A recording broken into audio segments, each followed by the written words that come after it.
Hello guys, how are you? I'm Hardeep Singh. Welcome back to your own YouTube channel.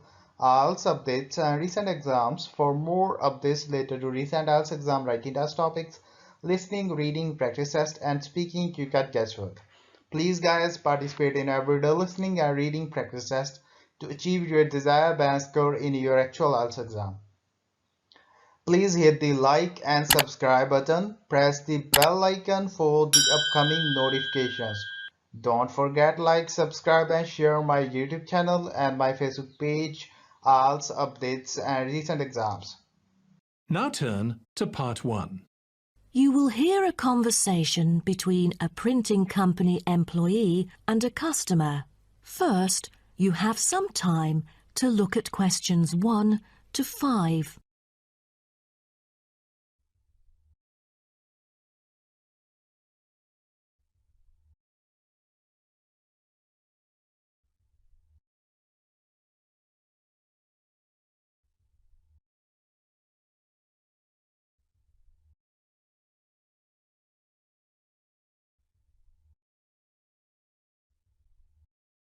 Now we shall begin. You should answer the questions as you listen, because you will not hear the recording a second time. Listen carefully and answer questions 1 to 5. Good afternoon. Welcome to Matrix Printing. I'm John Smith. How can I help you? Good afternoon. I'm here to reprint a brochure for our hotel. There are some pages that need revising. Sure. How may I address you? Oh, I'm Mary Jane from Central Hotel Chains. Nice to meet you. I've got samples of the previous version. I assume it is your company's advertising brochure. Yes. What exactly is the problem? Well, it was printed the year before, so some of the information is already out of date. There are also a couple of problems with the layout. Firstly, the letters of the address on the front page are far too small. It's hard to see when glancing at the cover. How big do you need it to be? Increase the letters by 3 font sizes. Just a minute. Let me take notes of your requirements. Okay. What else needs changing? The information regarding the pool should be deleted because it is currently under renovation and is not available. So, all of the relevant descriptions on page 2 should be removed? What do we replace it with? We can't just leave the whole page blank. Just fill it in with the introduction of our newly opened gym. I've included all the relevant information here in this flash drive. Let me check. I see. No problem then. What is also bothering us is that the description under the top photos on page 4 is incorrect. The word lounge needs to be replaced with reception. Fully noted. Is that all? No, there is more. Turn to page 5. We feel that showing merely the picture of our exterior and interior decoration does not fully represent the appeal of our hotel. On second thought, we've decided to use a picture with the view of the hotel. Do you have the original copy of the picture? Yes, it is also enclosed in the flash drive. Okay. We'll re-edit the whole layout of the photos. Great. Before you hear the rest of the conversation, you have some time to look at questions 6 to 10.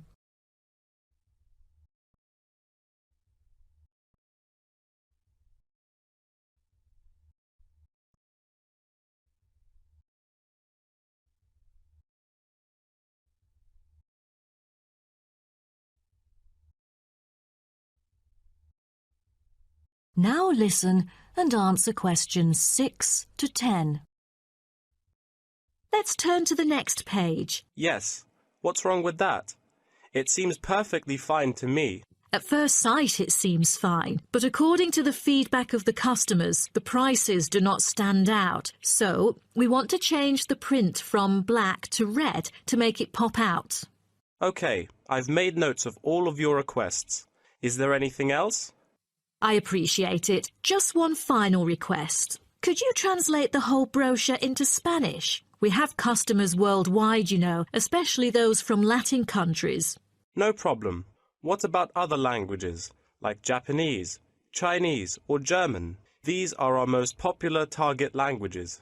I have to ask the manager about the Chinese version. There's been a surging number of Chinese clients during recent years. However, we don't need German or Japanese translations, as we currently don't have many customers from those two countries.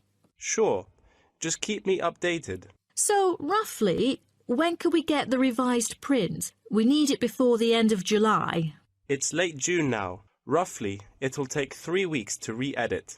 So it will definitely be ready before the deadline. Great. To where shall we send the samples? The address is number 9 Green Drive, Clifton, NY 21300. How do you spell Clifton? CLIFFTON, Clifton. And the telephone number? It's 9030366602. Also, if you have any further questions, you can reach me through this number. Okay. That is the end of Part 1. You now have 1 minute to check your answers to Part 1.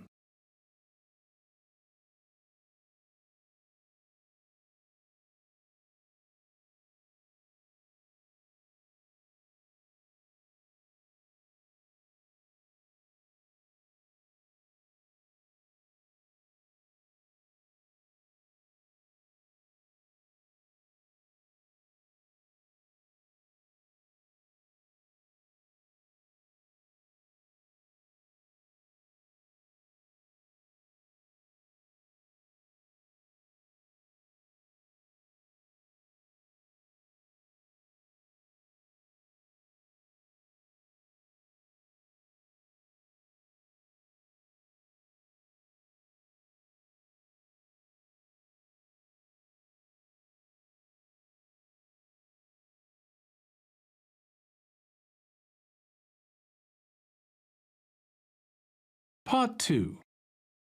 You will hear a guide talking to a group of visitors about a national park. First, you have some time to look at questions 11 to 16.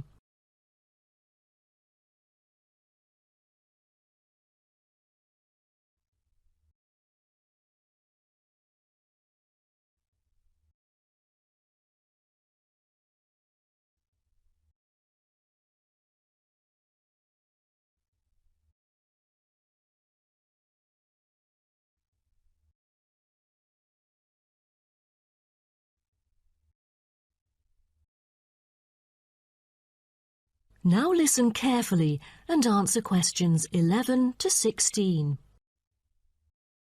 Welcome to Byron National Park. I am Jim Carson, your tour guide for the trip. First, I'd like to give you some basic information about the park. Covering 7,000 acres of land and spanning across 3 states, Byron National Park was established to protect the area's most spectacular scenic values. With unique geological features, natural history, and native plant and animal life, it is an ideal destination for recreation as well as research purposes.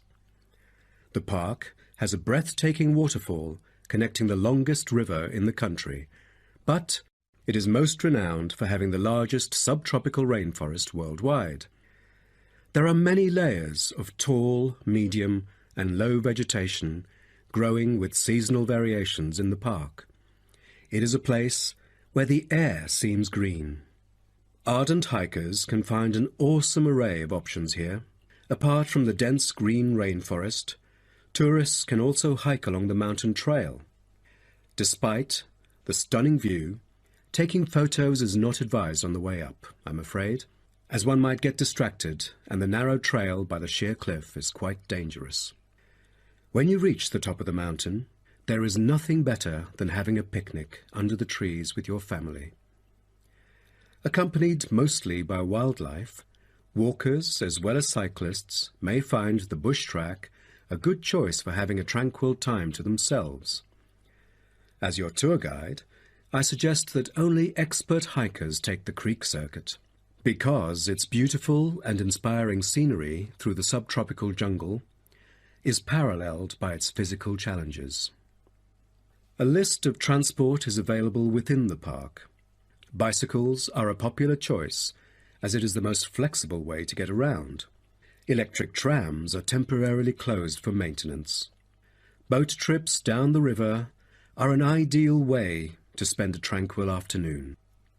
Rest assured that transport within the park is covered in the bill. Extreme sports is another highlight of the park. There are, for adventurous grown-ups, especially those who are comfortable with having a racing heart, scary as it may sound, it is actually safe to participate in extreme sports under strict instructions and close supervision. Abseiling is available regardless of the weather. It is a fun way to overcome fear of heights, gain new skills, and get an adrenaline rush. Bungee jumping and paragliding are also available, except for during the summer. At this point, you might worry about meals here. Well, even though there is only one restaurant in the park at the moment, the variety of dishes is astonishing. There are 2 meals included in the price. Just get your meal ticket at the reception before dining. Also, there is no need to make reservations or worry about availability, since there are plenty of tables. Before you hear the rest of the talk, you have some time to look at questions 17 to 20.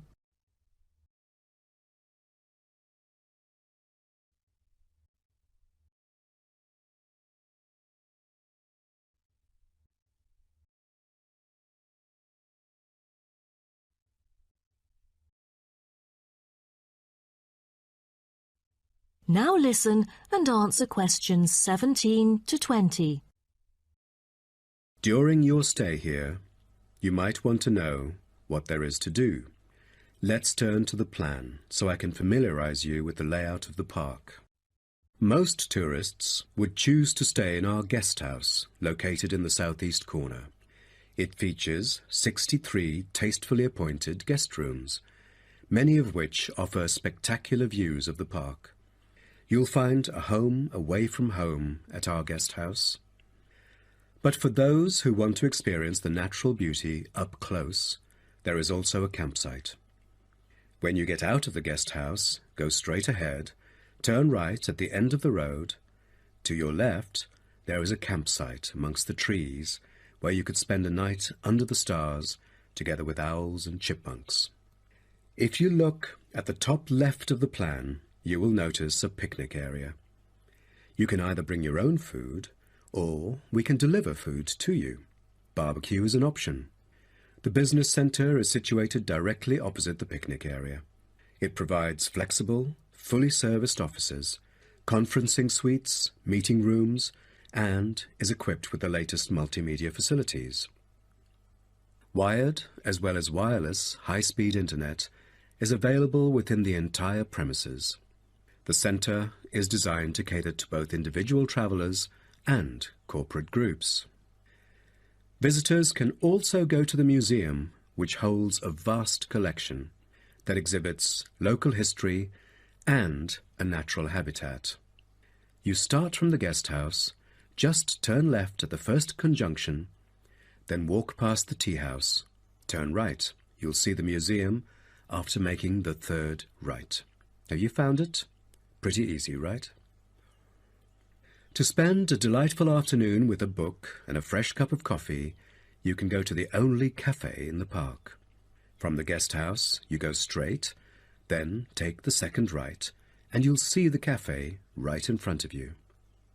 You might want to check out our all-season tennis court, which offers instruction for all ages and skill levels. It is located right opposite the cafe. That is the end of Part 2. You now have 30 seconds to check your answers to Part 2.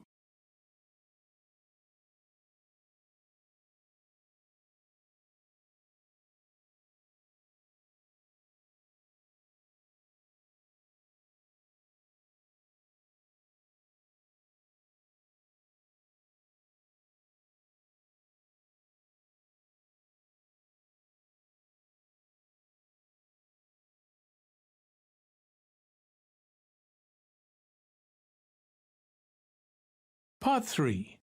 You will hear two students called Helen and Paul talking to their tutor about a nursing course. First, you have some time to look at questions 21 to 24.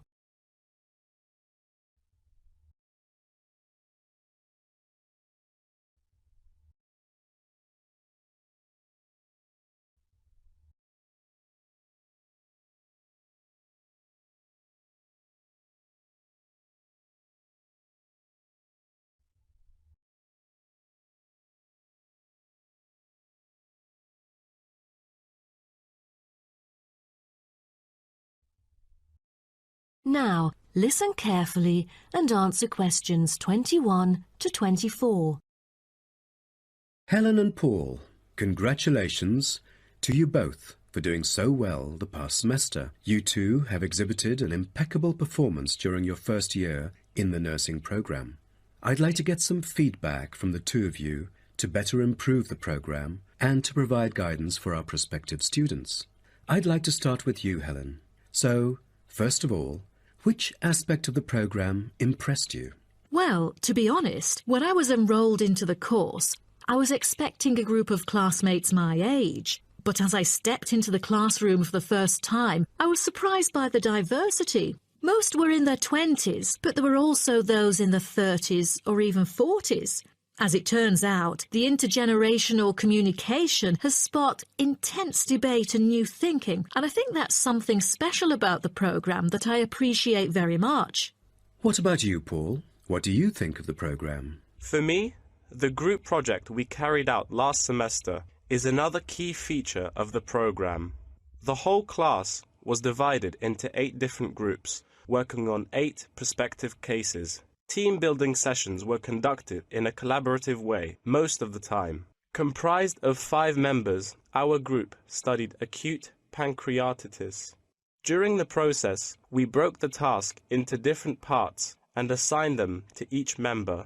We were then able to tackle the complex problem by pooling our knowledge and skills. More importantly, stronger links were established between the group members. Because of the project, we've all become good friends. That's true.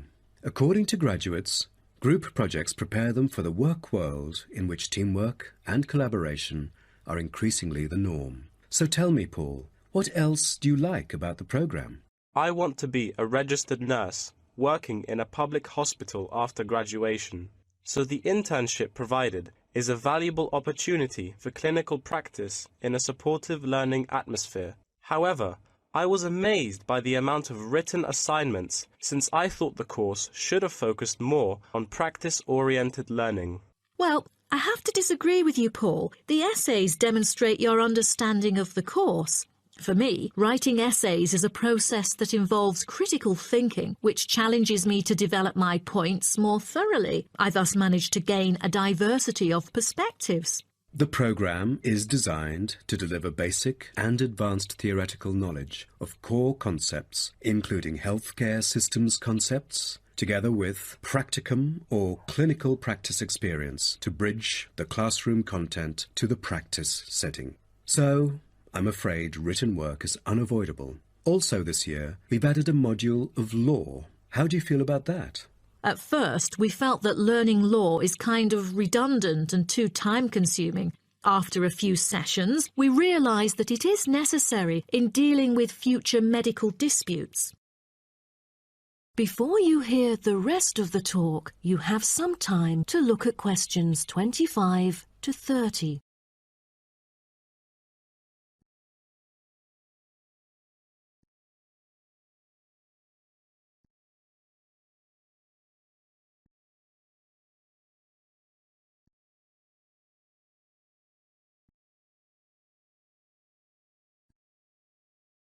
Now, listen and answer questions 25 to 30.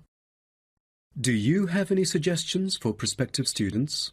What bothers me most is handing in essays on time. I almost missed the deadline once because there were 3 essays due within the same week, so rationalizing your time is critical. Well, that's true. The lectures deliver so much useful information. I have poor memory, so I kept making notes and revisiting them on a regular basis. To my surprise, at the end of the semester, I have learnt the key concepts by heart. How was the research? I heard that it was quite challenging. How did you manage to overcome the difficulties? That's true. The majority of us had no clue how to carry out the research at first. Fortunately, when I was digging up reference materials at the library, I sought help from the librarian. She taught me about finding the appropriate resources and choosing the proper research methods. Have you checked out the online forum?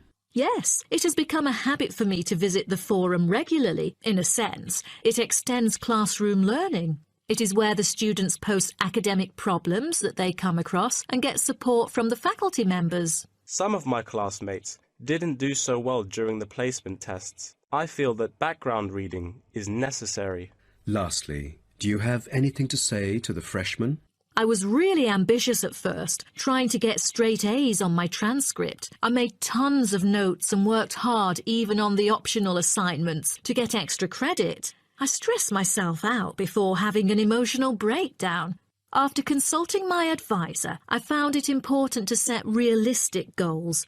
Don't push yourself too hard. It is wise to sort out your priorities. Thank you for coming here today and providing valuable feedback on the program. Have a great summer break. That is the end of Part 3. You now have 30 seconds to check your answers to Part 3.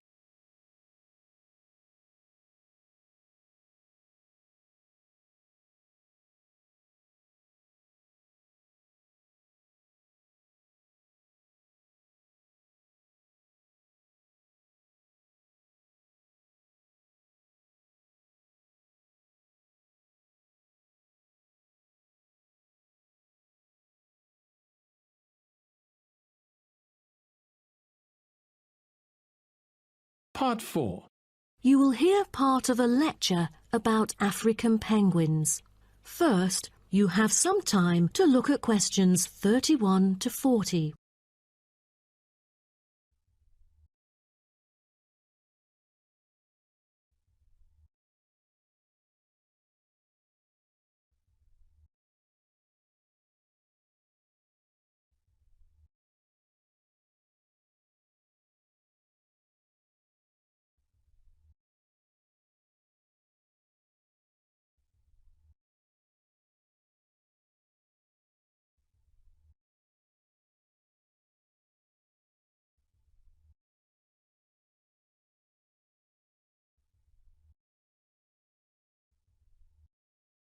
Now, listen carefully and answer questions 31 to 40. Good morning, everyone. Today's lecture is about a type of adorable animal, the penguin. When you think of penguins, you may picture them surrounded by snow and ice. But not all penguins live where it's cold. African penguins live in the southern tip of Africa.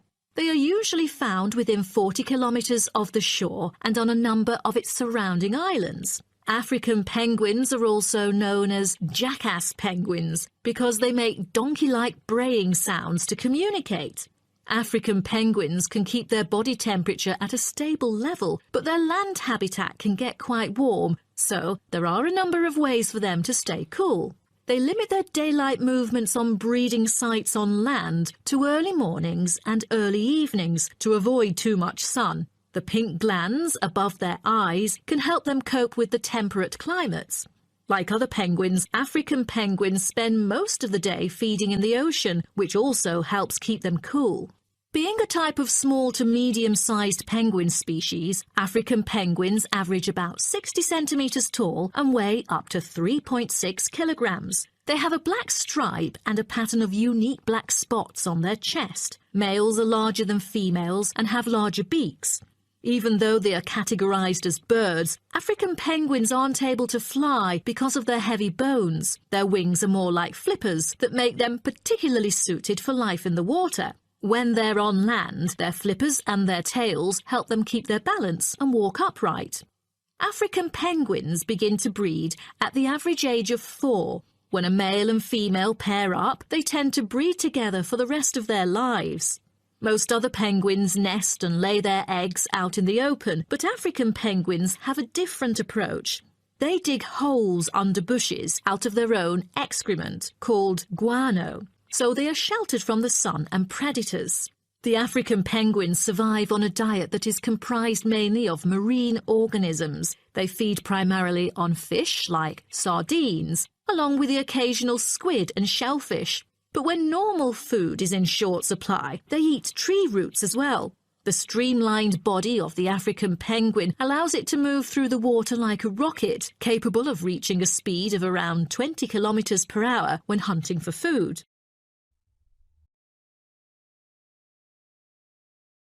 The African penguin's smaller size means that it has many predators both in the water and also on dry land. Their natural predators at sea include seals and sharks. The biggest threat to them on land is not just towards the adult penguins. The penguin chicks are sometimes taken by seagulls into the air and dropped from above. The seagulls could thus feed on them. At risk from predators, young penguins are protected for about 40 days after hatching by both parents. They will leave the colony when they are between 3 to 5 months old and will return a few years later. The entire surface of their body is densely covered with feathers, which fall off during the winter. This process is called molting and takes about 3 weeks to complete. During that time, they are unable to forage. Therefore, prior to this, African penguins spend about 5 weeks laying down fat deposits. They generally live between 10 to 15 years. However, many do not reach their full lifespan. Their population has drastically declined. Approximately 120,000 African penguins remain in the wild, and their population has decreased by 90% in the past 60 years. They are considered to be vulnerable and have been listed as being endangered. 2 major factors have contributed to their decline. They are struggling for nesting space due to human disruption and competing for food due to overfishing and pollution. With the limited number of breeding pairs, survivorship becomes difficult for African penguins. This makes them especially vulnerable as environmental conditions change or an outbreak of a disease occurs. For instance, avian malaria has caused 27% of the captive breeding penguins' deaths annually. The more genetic diversity there is within a species, the higher the likelihood that at least some of the individuals will adapt and survive. That is the end of part 4. You would now have 10 minutes to transfer your answers to the answer sheet. So guys, don't forget like, subscribe and share my YouTube channel and my Facebook page. IELTS updates and recent exams. For more updates related to recent IELTS exam writing test topics, listening, reading, practice test and speaking, you got guesswork. Please guys, participate in everyday new IELTS listening and reading practice tests to achieve your desired band score in your actual IELTS exam. For more IELTS material, visit my official website www.ieltsupdatesandrecentexams.com. The link is given below in the description. If you need PDF files of latest IELTS material, then please join my Telegram channel. So guys, please write your score below the comment section. Again, thanks for listening. God bless you all guys. Stay tuned, stay safe.